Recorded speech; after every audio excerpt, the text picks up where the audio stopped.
Up Close is presented by Tennova Healthcare with 6 hospitals and more than 1,000 dedicated physicians. For more information, Tennova.com. Thanks for joining us for this edition of Up Close. I'm Stephanie Aldrich. Every week, right here in East Tennessee, doctors come from all over the country and sometimes the world to learn how to become better surgeons using robotic tools in the operating room. The surgeon is still very much in control, but many doctors are saying this advance has really changed surgical procedures in the past few years for the better.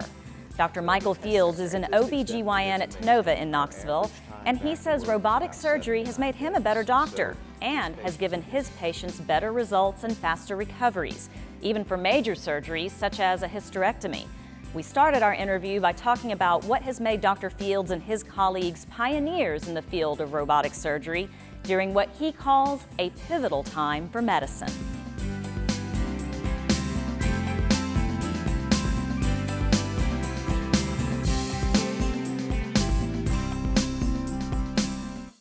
Dr. Fields, thank you so much for being with us today, OB/GYN, and you're a pioneer in the field, so to speak. Can you tell me why you think that you've been called that? Well, thank you, Stephanie. It's a pleasure to be here with you. We are just fortunate in that we developed one of the first robotic surgery programs in the region at our downtown hospital back in 2006. So there is some clarity to being first, and we've had a lot of other firsts since that time. The first robotic hysterectomy in the region, several of our advanced procedures. We performed the first in the Southeast, and back in 2008 we performed a laser procedure with robotics, which was the first in the world. So we just have a lot of firsts. And really using this technology and the benefits that you say that you've been able to see with it has just kept the momentum going. We recognized very early on that this was a very special technology that allowed us to do things in a surgical environment that are just not possible. Just as an aside, back in 2006, about 80% of the hysterectomies in our region were performed through a large open incision. If you fast forward to 2010, after 4 years of robotics, almost 80% of the hysterectomies in this region are performed with the Davinci through a minimally invasive technique. That is a huge shift in just approach and, hey, this is the route we recommend. Right. It's a very enabling technology that allows us to be much more precise about how we operate in a surgical environment. And now, so far, how many patients, just in your practice, have been treated surgically using the Davinci robotic system? Since 2006, I've treated a little over 2,000 patients. We have yet, during that time, to convert those patients to an open incision. So it has been since November of 2006 since I've made a large incision on an abdomen. That's remarkable, isn't it? And that's really changing for the patient as well. Let's talk more about why it's better. We're talking about why it's better for you and why you like the technology, and somebody might say, oh, of course a doctor likes new technology, it keeps things interesting for them, but why, in your opinion, is it in fact better? The Davinci has been the first real advance in technology and surgery for many, many years.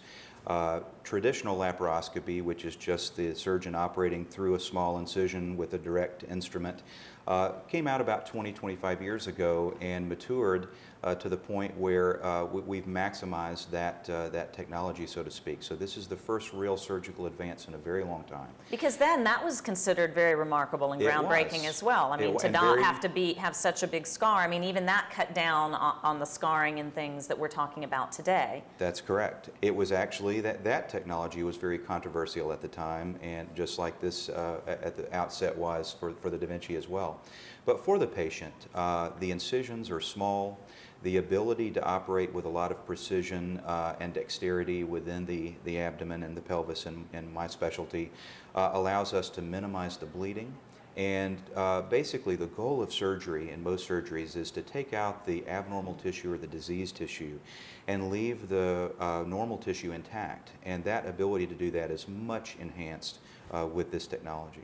Has there ever been any, I guess, criticisms of it? Have there been people who've been hesitant, or have there been criticisms of the technology saying that, well, you're just recommending something that's more expensive or a more expensive piece of equipment, and it might be a more expensive route. What do you say to that? There are two main arguments right now against the Davinci. The first is the cost element, and certainly this is an expensive piece of equipment right now. The hospitals have done a good job of absorbing that cost.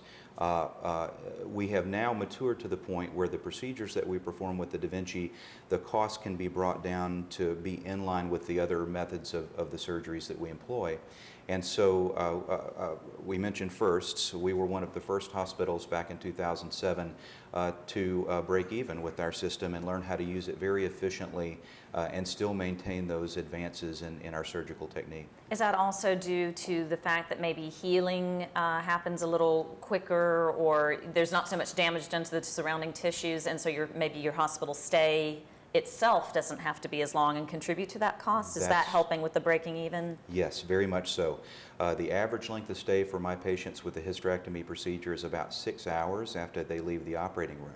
That's a major surgery. It is. We have transformed these major surgeries into day procedures and are able to get our patients home very safely because of the improvements in our ability to seal blood vessels and be very technical and precise with our surgery. So with all of these advances and the fact that you guys have several years under your belt and all of these firsts, it's made you a training epicenter as well. It has. Tell me more about that program. We were one of the first observation sites back in 2007 for female surgery with the Davinci. That was down at our downtown hospital, Physicians Regional. The epicenter concept grew from Intuitive, the company that makes the robot, and we were one of those first designations. And basically they wanted an ability to bring new surgeons in and adopt techniques that were going to be reproducible and good for the patient and safe. And we get about 250 guest surgeons a year that come through our operating room on a weekly basis. Those are surgeons, some local, some regional, some national, and we actually have some international guests occasionally. International guests as well who come through. That must be exciting for you. It's very exciting. We just had a physician from Ireland, a very notable laparoscopic surgeon who had just adopted robotics in Ireland, one of the first robotics programs there. And he came down to learn some advanced techniques with the laser, with robotics with us, and had a remarkable week. When you had set out on your career path as an OB/GYN, did you envision at that point, could you have envisioned not only having this piece of equipment, but being one of the first to use it and maybe even show other people how to use it? Was that always a goal of yours, to stay on the cutting edge of technology to help patients, or did this just kind of a right place and the right time of our medical advances for you? I went into OB/GYN because I enjoyed delivering babies, and I did enjoy the surgical aspect. I've always been a product of the video game generation, so I enjoyed technology, and it just seemed to be a natural fit for me when the Davinci came along. And I applied myself heavily. We spent a lot of time practicing with the particle board, and now we have the simulator, which is a virtual reality training program for the Davinci. So we did a lot of work behind the scenes to get to the point where we were very efficient and safe and successful with these surgeries. We've talked a lot about firsts and with hysterectomy procedures and how much this has changed and benefited the patients. Can you just talk a little bit about why someone would have to consider doing that in the first place, and then maybe walk me through the procedure as you would do it today? We'll focus on the hysterectomy procedure, since that is one of the main procedures that is performed in the nation these days with robotics. Obviously, the most common reasons a woman would choose to have a hysterectomy would be either for some abnormality of the pelvis, such as endometriosis, some growth or abnormal structure, such as fibroids or myomas. And then there are patients who have heavy bleeding and other conditions. And obviously, precancerous and cancerous conditions amount for a large amount of the hysterectomies performed with the robot. Those decisions are very difficult to make. They're very personal, and obviously it requires a lot of preoperative discussion and counseling. I usually ask that the patient bring a family member in so that we can all discuss it together. It is a big decision. Once we make the decision for hysterectomy, the patients are scheduled and they go through the appropriate medical and surgical clearance. And then on the day of surgery, they show up to the operating room and we get the preoperative work done. We talk again about the procedure, and they actually by that time have viewed some video of how the procedure will be done. We move them back. That helps with the nerves at ease maybe a little bit. It really helps to know what you're getting into. Yeah. And I think a lot of the conception with patients is that this is a very automated device where we just go into the operating room and we press a button and the machine begins to operate on them. Well, that's not the case. This is a device that's really just a computer assistance. It responds to my commands and puts all the surgery control in my hands, moving the camera, moving all of the instruments. I don't really need an assistant for these surgeries per se. And what does that do for a surgeon? I mean, everybody wants an assistant sometimes, but for you, what does that mean for you to not have to have an assistant necessarily? A lot of the complications in traditional surgery come from someone other than the primary surgeon operating with an instrument not under the control of the surgeon. Even with our advanced traditional laparoscopic techniques, you still are beholden to someone to drive the camera, so to speak, and move the vision so that you can see what you're doing.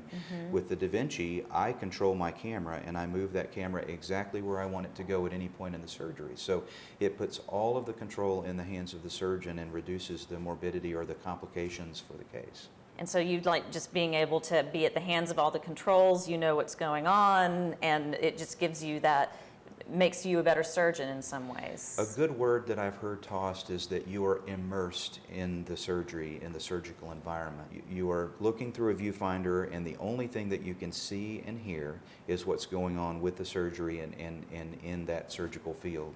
And it's a great deal of precision, not only precision, but focus for the case when we do these surgeries. And even with the hysterectomy, is that just a single site?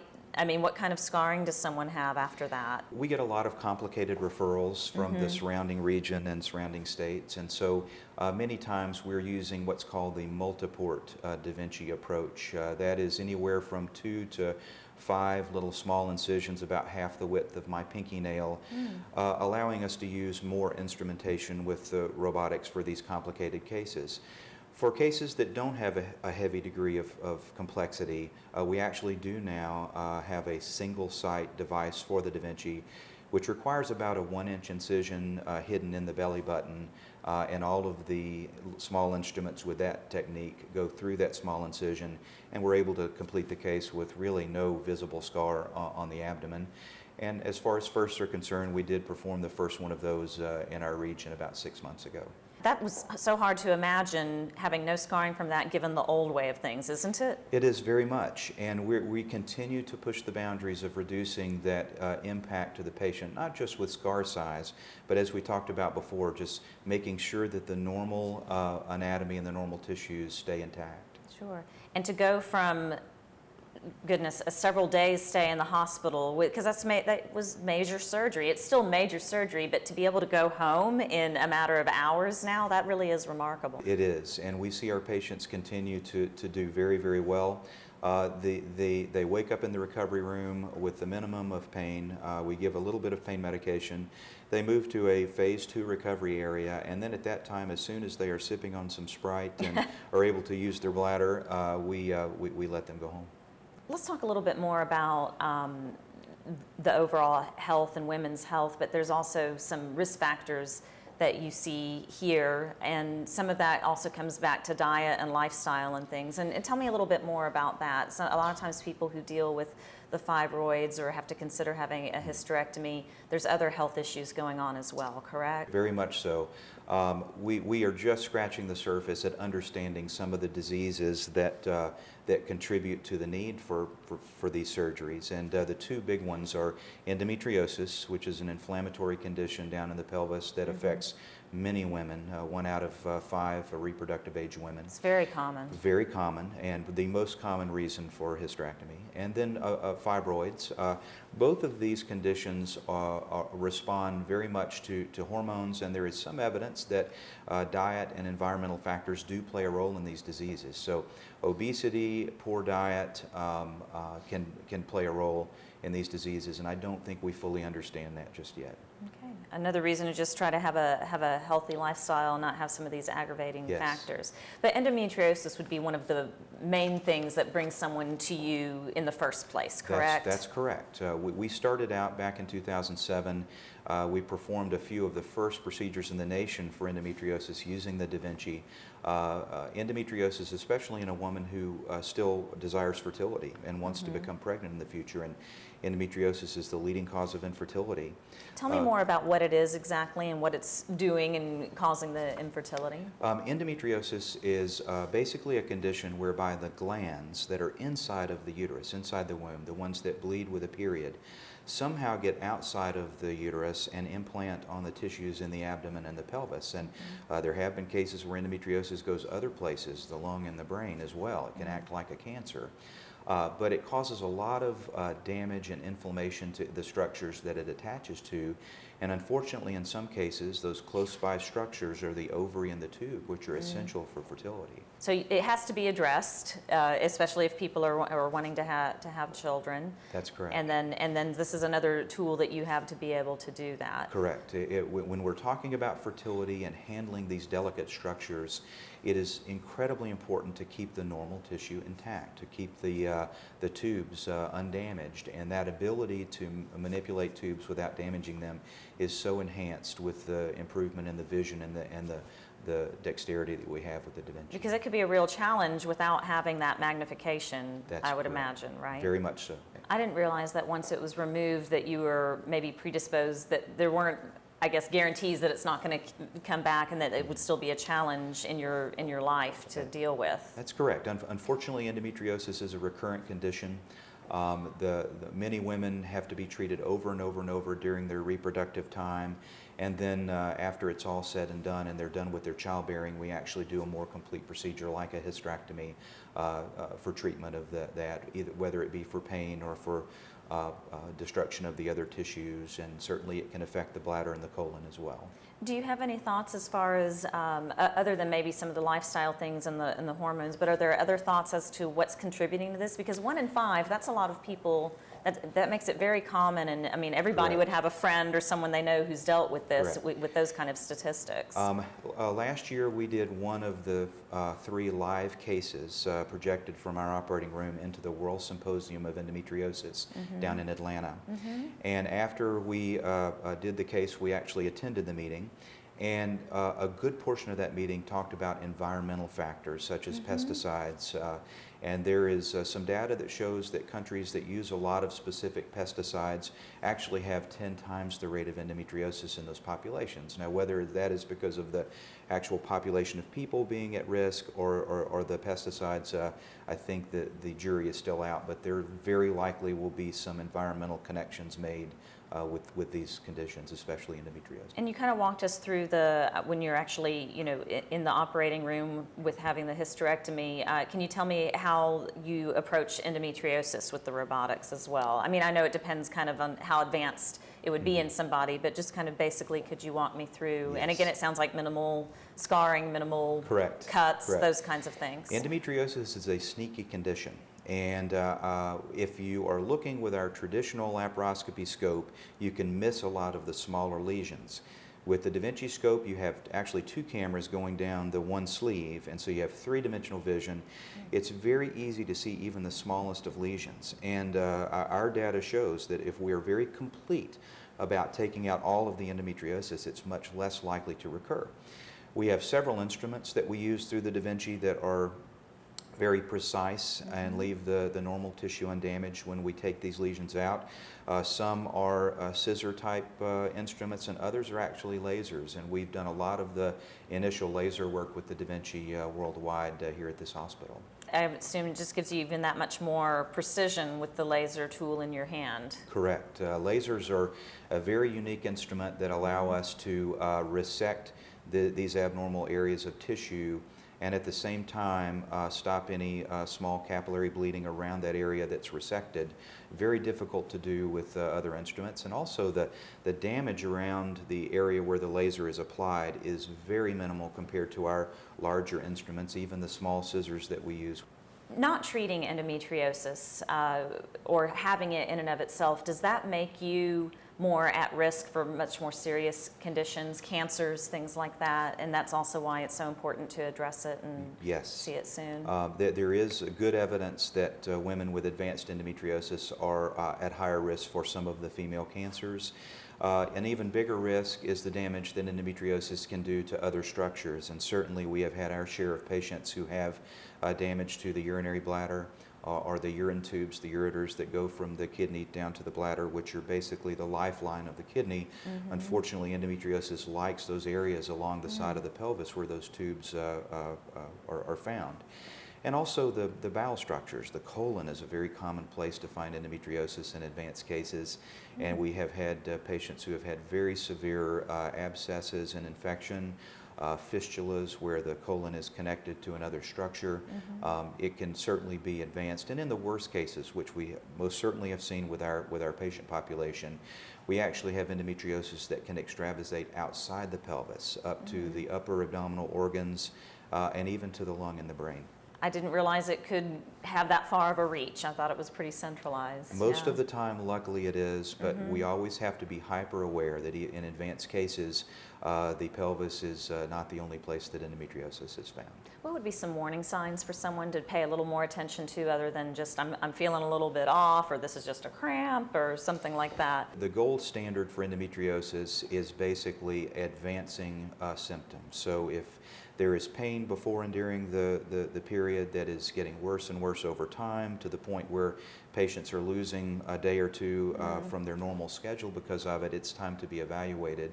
Fertility problems are probably another big sign that endometriosis may be at an issue. And then certainly endometriosis, like I said, is a very sneaky condition. And so there are other symptoms that are really don't have anything to do with the pelvis, such as nausea and vomiting, headaches. All the extra symptoms around the period tend to become much worse, even in the absence of pain. And the most frightening thing about endometriosis is that women can have advanced cases with no symptoms at all. That's not just something that you normally just get screened for. That's just something that a patient brings to their doctor's attention typically. Correct.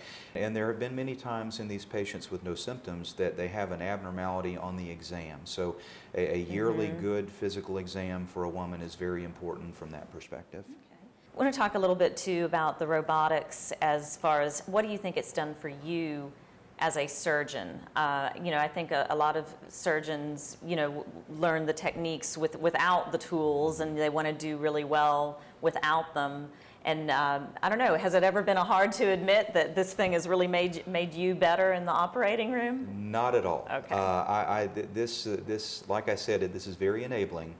And it has allowed me to become a much better surgeon than I ever could have forged with traditional instrumentation. And I'll tell you what it's done for me. It has given me a great degree of confidence that I can, even though you have to be very humble every time you walk into the operating room, it gives a lot of confidence that I'm going to be able to complete the case. I'm going to be able to complete it successfully with the minimum of blood loss and accomplish what the patient wants me to accomplish. And I never had that confidence walking into the operating room with traditional instrumentation. Watching these patients do well and come back to the office and be very happy with their procedure, back to their normal activities, back to their children within a very quick time, is reward enough for sure. And then the second thing is it's just restored my joy of coming to the operating room. It's very comfortable to be seated at this console and have the visualization and have the comfort of sitting down to operate. But you can get a little over towards the mechanic side, where you get a little separated from the patient. And when we have our trainees, our doctors or our residents, whatever the case may be, I make them pull their head out of the console several times during the case and look over and make sure they recognize and remember that there is a patient under those instruments over a few feet away. You've really seen this timing as we're really in the thick of a very important decade in medicine. Yes, we are. We've watched the airline industry, the motor vehicle industry, all become automated and employ massive amounts of technology to their training and to their application of their product. We have not had that in surgery until now, and this is really the decade we're going to look back on 20, 30, 50 years from now and say that was the birth time of modern computer-assisted surgery. Where do you see the future going? Have we tapped out the technology, or are we even close? Where do you see things in another 20 years? We are on the opposite end. We are just scratching the surface, and this large thing behind me is going to be behind glass in a museum not too far in the future. As we minimize the equipment, make it easier to deploy, make it cheaper, there will be some competitors to this system coming out within the next 5 to 7 years. The market will mature, and we'll watch that happen on a real-time basis. It's a very exciting time to be a surgeon. All right. Thank you so much for spending time with us and sharing the technology and your expertise. We really appreciate it. Stephanie, thank you. Dr. Fields says the other great thing about using robotics in surgery is that it gives doctors more practice for procedures and even gives them a grade in the training process. Doctors are not allowed to operate on patients with the robotic tools until they pass the training tests. Never before was there really a way to test a surgeon's abilities other than outcomes and experience. And that, Dr. Fields believes, will help create better and more skilled surgeons. We hope you've enjoyed this edition of Up Close. Hope to see you again next week. I'm Stephanie Aldrich.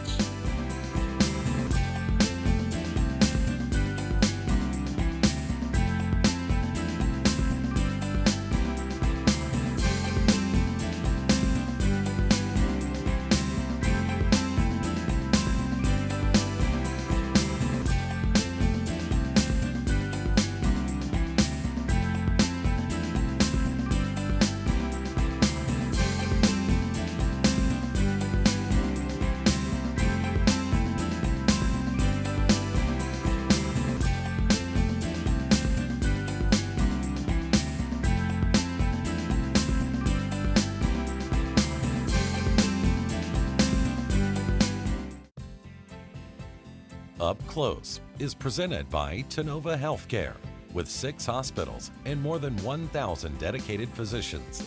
For more information, Tennova.com.